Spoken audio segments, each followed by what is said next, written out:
салом ва рӯзатон бахайр бошад бинандаҳои азиз. хуш омадед ба барномаи навиди бомдодӣ. имрӯз 29 декабр аст. сархати хабарҳо.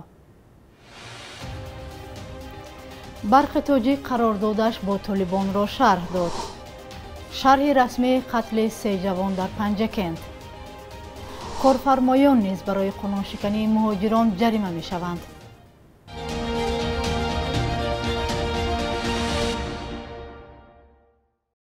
барқи тоҷик қарордодаш бо толибонро шарҳ дода гуфт, он танҳо ҷанбаи иқтисодӣ дорад.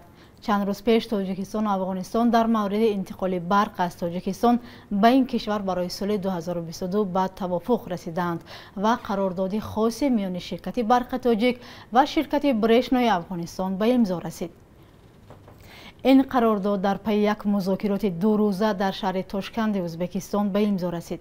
хабари ба имзо расидани ин қарордодро ширкати Брешно дар сомонааш нашр карда буд, аммо танҳо дирӯз барқи тоҷик ҳам ба имзо расидани ин қарордодро таъйид карда таъкид кардааст ки ин як қарордоди иловагӣ аст ва имзои қарордоди иловагӣ фақат ҷанбаи иқтисодӣ дорад.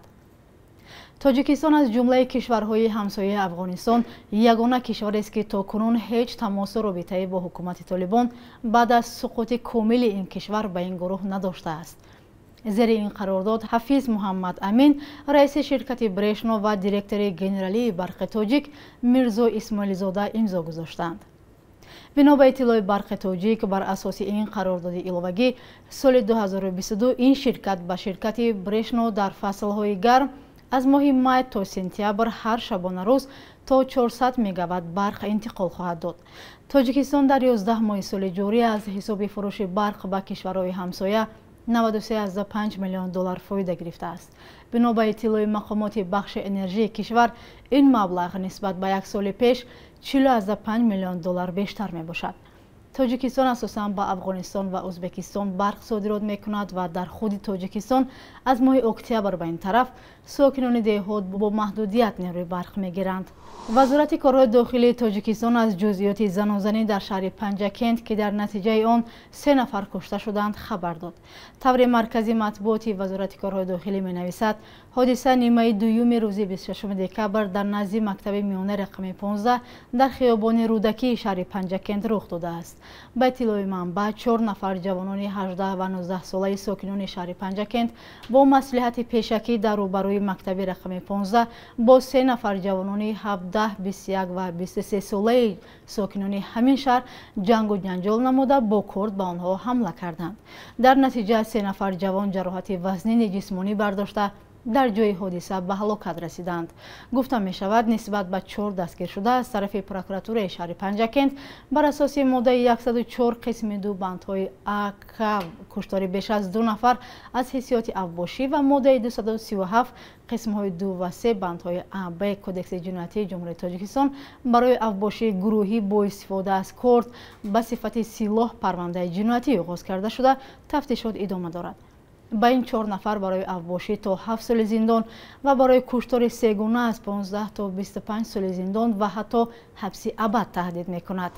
дар баробари дигар соҳаҳо мавсими варзишӣ имсола низ ба поён расид. бархе аз варзишгарони тоҷик дар соли 2021 дар мусобиқоти ҷаҳониву қитъавӣ ва байналмилалӣ ба як силсила дастовардҳо мушарраф шуданд.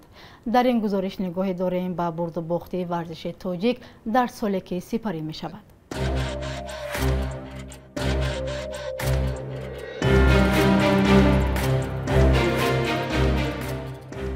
дастоварди бузурги варзишии сол ба Темур Раҳимов марбут аст.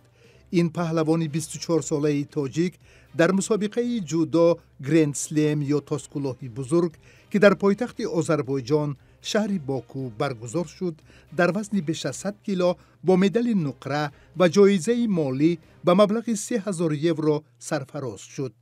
зимнан Темур Раҳимов дар таърихи ҷудои тоҷик нахустин барандаи медали нуқраи мусобиқоти силсилаи ҷаҳонии Гранд Слем гардид. تیمور رحیموف اینچنین امسال برنده مدال برنجی قهرمانی آسیا در بیشکک، مدال برنجی مسابقه گرند سلم در ابوظبی امارات متحده عرب و غالب جام پرزیدنت تاجیکستان شد. همچنین رحیموف پرچمبردار هیئت ورزشی تاجیکستان در مراسم افتتاحی بازی‌های تابستانه المپی در توکیو بود. تیمور در عائله پهلوانان به دنیا آمده است. من از خورده گوشتینگ را دوست می داشتم و یک روز پدرم همراهی بابایم گرفته مرا به پیش استاد آورده ماندن. پدرم گوشتینگیر بودن، تقویم گوشتینگیر بودن. من از آنها عبرت گرفته من هم ساحه گوشتینگ را پیش گرفتم. بینندگان عزیز، شکل کامل گزارش را می توانید در سامانه ما تماشا کنید. از آغاز سال نو مهاجران در روسیه برای فعالیت غیر قانونی از این کشور اخراج و کارفرمایانشان هم جریمه کلان خواهند سپرد. وزارت کارهای داخلی این کشور میگوید برای شغل غیر قانونی بر علاوه جریمه به مبلغ تا 5000 روبل ممکن است نسبت به خارجیان چاره‌های مربوط به اخراج از روسیه و منع ورود بازگشت نیز اندیشیده شود.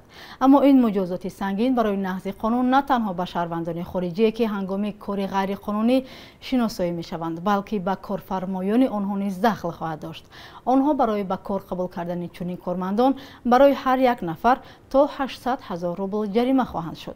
اگر در جای کار مهاجران بیشتر باشند، آنگاه میزان جریمه به طور قابل ملاحظه بالا خواهد رفت. یادآور می‌شویم که 31 دکبر سال 2021 در فدراسیون روسیه دوره مراتوری اخراج مهاجران غیر قانونی به آخر می‌رسد. خدایار زاده معاون مدیر شرکت ایرس متصدی نگهداری راه دوشنبه چناق توضیح داده است که چرا حق خدمات بالا رفت. او در صحبت با خبرگزاری خاور گفته است 13 سال کار ایرس ثابت نمود که پولکی کردن این راه تدبیر عاقلانه بوده برای در حالت خوب حفظ کردن راه استراتژیک کشور مساعدت می نماید. او در شرح بالاروی اخیر نرخ و انتقادها سبب آن را به بالاروی قرب دلار ربط داده است که اگر سال 2009 قرب $1 به 13.45 سومانی برابر بود، فعلا این نشان دهنده معادل 11.3 سومانی می باشد. خدایارزاده اینچنین از تورم و بالاروی نرخ سوزشواری که برای مثال لیتر بنزین از 3 سومانی به 12 سومانی رسیده است نیز یادآور شده است. خبری افزایش حق خدمترسانی های شرکت ایرس متصدی نگهداری راه دوشنبه چناق راننده های ماشین های مسافر برای نگران کرده است. شرکت روز 22 دکبر ضمن یک بیانیه رسمی گفته بود حکومت پیشنهاد آنها را برای بالا بردن نرخ خدمترسانی قبول کرده است و آن از 1 ژانویه سال 2022 به اجرا می درآید. شرکت ایرس که متصدی نگاهبین و جمع آوری پول در راه دوشنبه چناق است، سال 2009 در منطقه آفشور ویرجینیا بریتانیا ثبت نام شده است. مالکان اساسی شرکت تا به حال برای جامعه تاجیکستان روشن نیست و چنین ناروشنی بارها مورد انتقاد قرار گرفته است. منتقدان میگویند شرکتی که صاحبش معلوم نیست از همه امتیازها برخوردار است و پول مردم را مفت به جیب میزند. بخش یک روز تاریخ را در تهیه همکارمان خیرمان بخازاده همراه میبینیم.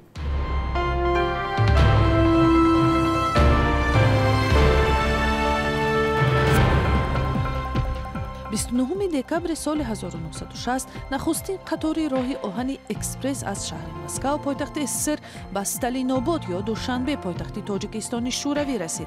این سمت بسیار مهمی حرکت مسافران گردید که از مرکز روسیه توسط قزاقستان به تاجیکستان و برعکس حرکت میکرد و سالهای استقلالیت راهی مهمی صدها هزار مهاجران کاری هم گردید. 29 دکبر سال 2010 عطاالله رقیبوف ساکن دهه زرکمری ناحیه فیض‌آباد همراه با عائله و 5 فرزندش از تخریب منزل خودساختی او در نزد اداره امبودسمن تاجیکستان دست به گروسنه‌نشینی زد. دادگاه گفت که خانه او غیر قانونی بنیاد شده است و تصمیم مقامات کاری درست بود، ولی این عائله نادار که با پول آخرینش برای خود سرپناه ساخته بود از پایمالشوی حقوق شکایت میکرد. مراجعت های به تکراری رقیبوفا به مقامات به نتیجه انجامید و در نهایت این عائله با کمک محیدین کبیری رئیس حزب همکنون ممنوع نهضت اسلامی صاحب خانه نو شد. 29 декабри соли 2013 дар душанбе дар синни 64 солагӣ бар асари беморӣ собиқ вазири адлия ва узви комиссиони оштии миллӣ Халифа Бобо Ҳомидов даргузашт. Халифа Бобо Ҳомидов яке аз асосгузорони ҳаракати миллии Растохез дар соли 1990 маҳсуб мешавад ва яке аз камтарин намояндагони ин ҷунбиш буд, ки тавонист баъди соли 1992 низ дар ҳукумат кор кунад. бонки миллӣ қурби асъоро барои имрӯз чунин таъин кардааст: $100 1130 сомон ва 1000 рубли русӣ 153 сомону 40 дирам аст.